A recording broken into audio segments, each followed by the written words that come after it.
Good morning students, welcome you all in English lecture. So dear students, today we are going to study one new topic of grammar that is homophones.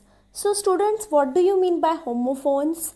Yes, homophones means words that sound the same but have different meaning and spelling. I repeat, homophones means what? Words that sound the same but have different meanings and spellings. For example, pear, pear and pear. Pear is a fruit, whereas pairs of socks is shown here in this image. So it means homophones means the sound is same but they have different meanings and different spellings. Next, flower and flower, flower and flower. So flower and flower, this pronunciation, it sounds same but its meanings is different. Let's see the more examples of homophones, and accordingly one exercise is given, one question is given on based on homophones in your combined book. So we'll complete that later on. First, we'll see the more examples of the homophones. Okay, so these homophones, more examples are given, right and right. So keep on the right side of the road. So this is the side, right, left. Okay, and next she had to write a report on the project. So these two different spellings, two different words, but its sound is same. So it's known as homophones. Father and father. We decide not to go any farther. Father means we decide not to go too away, too far. Father. And father, I love my father. So these two pronunciation, its sound is same but different meanings and different spellings. Meet and meet. M-E-E-T, meet. Meet means what? We'll meet again sometime. We'll meet later. So this meet, that is different thing. And M-E-A-T, I gave up eating meat a few months ago. So two different spellings, two different words, but its sound is same. So it is known as homophones. Clear with this concept of homophones? I hope so. You have understood these homophones very well. Now let's proceed to the next part.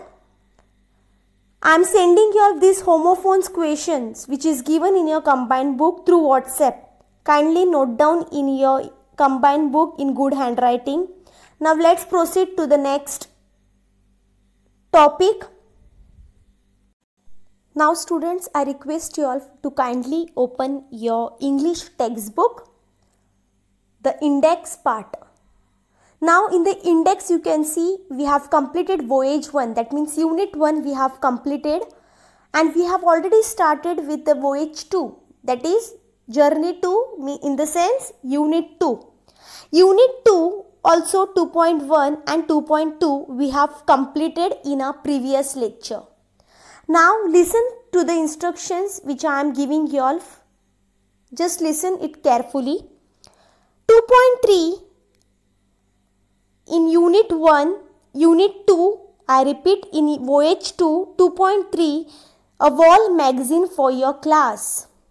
So this chapter, I am omitting this chapter. The reason behind this is a classroom activity.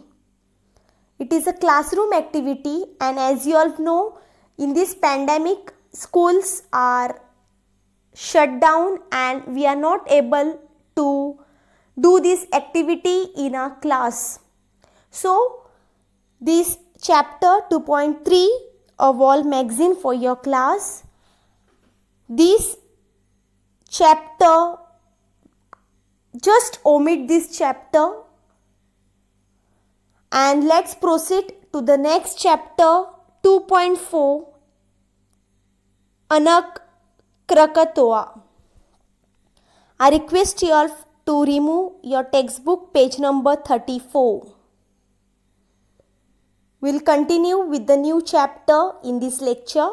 So kindly open your English textbook, page number 34, and carry pen, pencil in your hand.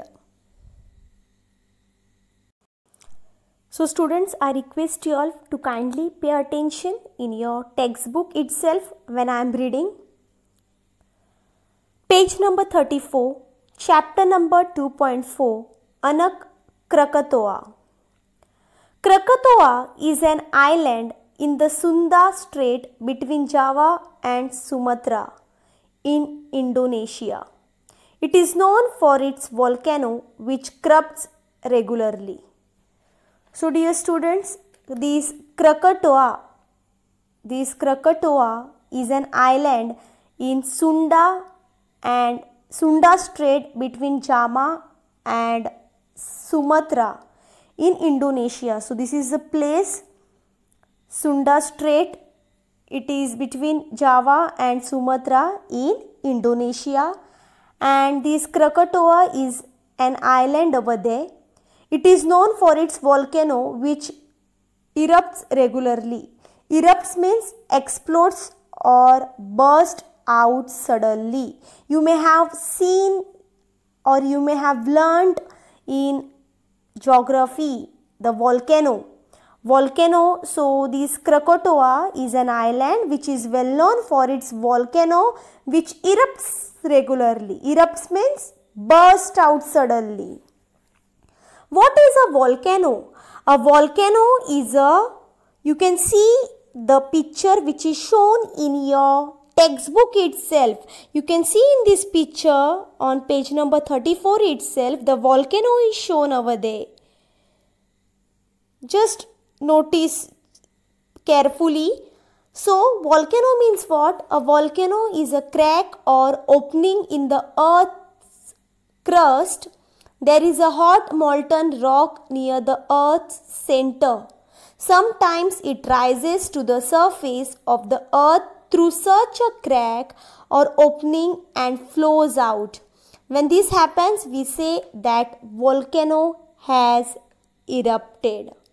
So dear students, when does the volcano takes place? There is a hot molten rock. There is a hot molten rock. Where this molten rock is placed? Near the earth's center. So this molten rock is placed near the earth's center, and sometimes it rises to the surface of the earth. So the molten rock rises to the surface of the earth through such a crack or opening and flows out. And when this happens, we say that volcano has erupted. That means this molten rock which is near the center of the earth, it sometimes rises to the surface of the earth through such a crack or opening and floats out. This molten rock just rises and such a crack or opening and flows out, and when this happens, we say that volcano has erupted. Volcano has burst out suddenly. A volcanic eruption happens on a tremendous scale. Tremendous means very great in amount. Tremendous means very great in amount. On a tremendous scale, thick dark clouds of smoke rise high from the opening and spread in the sky. Big glowing, burning chunks of rock and red hot lava are thrown out of the crack in the earth. Very hot mud and ash are also thrown out. A great volcano eruption can change the landforms in an area. So students, when volcano eruption happens, eruption means burst out suddenly. So when it happens on tremendous scale, means very great in amount. And thick dark clouds of smoke rise high from the opening and spread in the sky. So this you can see in this picture. You can see in this image which is given in your textbook itself, there you can see that thick dark clouds of smoke rise high from the opening and it spread in the sky. Big glowing, burning chunks of rocks. Chunks means roughly cut lump. Chunks of rock and red hot lava are thrown out of the crack in the earth, and very hot mud and ash are also thrown out. A great volcanic eruption can change the landforms in an area. So this explosion or this volcanic eruption is so risky, or you can say so dangerous, that very hot mud also and ash are also thrown out, and a great volcanic eruption also can change the landforms in an area. It can change the land level from a particular area. When the volcanic eruption happens, it changes the landform. You can see the next picture which I am showing you all.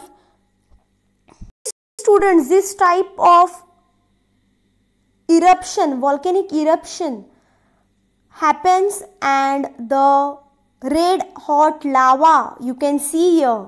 You can see the earth crust and also the burning chunks of rock are thrown out from the opening of the earth. These things all are thrown out, and you can see the red hot lava and the hot mud, which is really very dangerous, and it changes the landforms of a particular area. Volcanoes are popularly classified into three categories. A. Active volcanoes. So these active volcanoes erupt regularly. Erupt regularly means burst out regularly. B. Dormant volcanoes. Now what dormant volcanoes are? Let's see. Dormant means temporarily inactive. I repeat, dormant means temporarily inactive or in a deep sleep. We find information about the eruptions of these volcanoes in history, but now they are quiet. So this dormant means not active. So this dormant means temporarily inactive or in a deep sleep. That means we find information about these dormant volcanoes in history, about these eruptions of these volcanoes in history. But now they are quiet. These dormant volcanoes are quiet. Now let's see the third volcano on next page, page number 35. Just turn your page, page number 35. Students, the third type of volcano, that is extinct volcanoes. So this type we are going to learn in the next lecture. Till that, stay connected, stay safe.